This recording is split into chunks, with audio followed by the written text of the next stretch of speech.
The story starts with Cameron waking up from a dream about being in love with Diane. In real life, his parents Hunter and Carol are fighting about his future. His dad thinks Cameron needs to make plans for his life, but his mom wants him to take it easy. Cameron works at an ice cream shop where his boss Lenny gets mad at him for being late. Lenny tells Cameron he has to close the shop tonight, but Cameron says he has a date with Diane. Lenny doesn't believe that Cameron could date someone so pretty. That same day, a strange woman moves into the house next door. Cameron's coworker Liz is also upset about having to close the shop and doesn't believe Cameron really has a date. Cameron explains that he and Diane have been friends for years, and she wrote to him first when she came back from college. After work, Cameron goes to Diane's house and sees her lying in the sun wearing a bikini.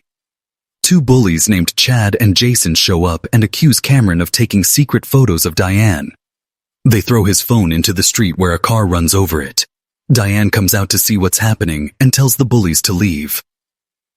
Later that evening, Cameron accidentally sees his new neighbor Victoria changing clothes through her window, but she notices him watching. During dinner, his dad says he won't buy Cameron a new phone because he should have fought the bullies. The doorbell rings and Cameron thinks it's Victoria, but it's actually Diane at the door. They go eat pizza together, and Diane says sorry about his broken phone.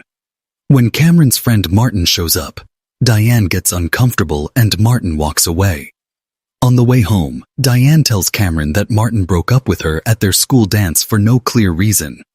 Cameron says he would never leave someone as beautiful as her.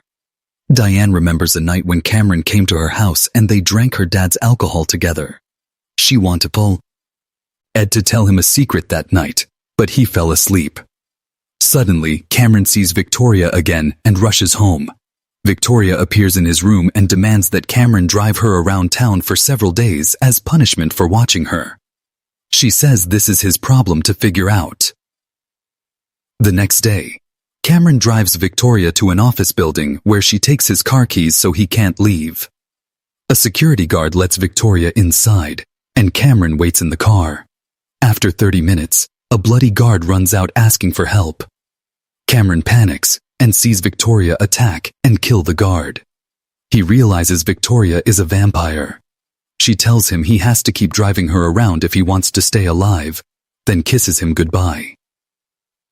The next day, Cameron's dad notices blood on the car. Victoria shows up and lies, saying it's deer blood from an animal that ran into the road. She also offers to pay for Cameron's car insurance if he keeps driving her. His dad thinks this sounds fine, which upsets Cameron. Later, Martin admits he broke up with Diane at the dance because he didn't know how to treat a beautiful girl. He asks Cameron to help him get another chance with her. That night, while Cameron waits in the car, Victoria goes into another building. A few minutes later, a dead body falls onto the car. Victoria comes back with blood on her lips, and Cameron has to wash the blood off his car. A few hours later, the vampire suddenly appears in Cameron's bed. She decides to tell him why she came to town. Victoria is 247 years old, and back in 1890, a group of evil vampires killed her boyfriend because he wouldn't join their group. Over the past 100 years, most of these enemy vampires moved to America. Now Victoria is hunting them down to get revenge and kill every single one. Cameron feels relieved when he learns that Victoria has been killing vampires, not regular people. The next day, Martin asks Cameron to help him on another date with Diane because he's nervous. At the ice cream shop, Lenny is surprised to see Cameron and Diane talking nicely together. That evening, Victoria says she's going to destroy one of her last enemies, then find their evil leader who killed her love. Even though Victoria tells him to stay in the car, Cameron follows her into the building. They find an enemy vampire who shoots at them several times. Cameron falls down, and Victoria attacks the enemy and kills him by biting his neck. Afterward, Cameron gets up and admits he wasn't really hurt. He just fell down to distract the enemy. Before saying goodbye, Cameron asks Victoria to show up during Martin and Diane's date, so he has an excuse to go with them. The next day, Liz invites Cameron to watch her friend's band play that night, but he politely says no. On the date, Cameron breaks the awkward silence by telling them that Martin really wants to play baseball professionally. When Diane goes to the bathroom, Victoria appears and calls Cameron outside. Cameron tells Victoria that he's been in love with Diane for several years, just like Martin. He explains that he wants Diane to spend time with Martin so she can see how boring Martin really is. That evening, Cameron shows Victoria the bullies who always pick on him. Victoria purposely makes Chad angry so he'll hit Cameron, then teaches Cameron how to punch back and defend himself. Cameron walks up to Chad and punches him hard in the ribs, making him cry out in pain. After that, the bullies finally agree to leave Cameron alone. In the car, Cameron complains that his wrist hurts from punching. Victoria gives him a small bottle of liquid to drink.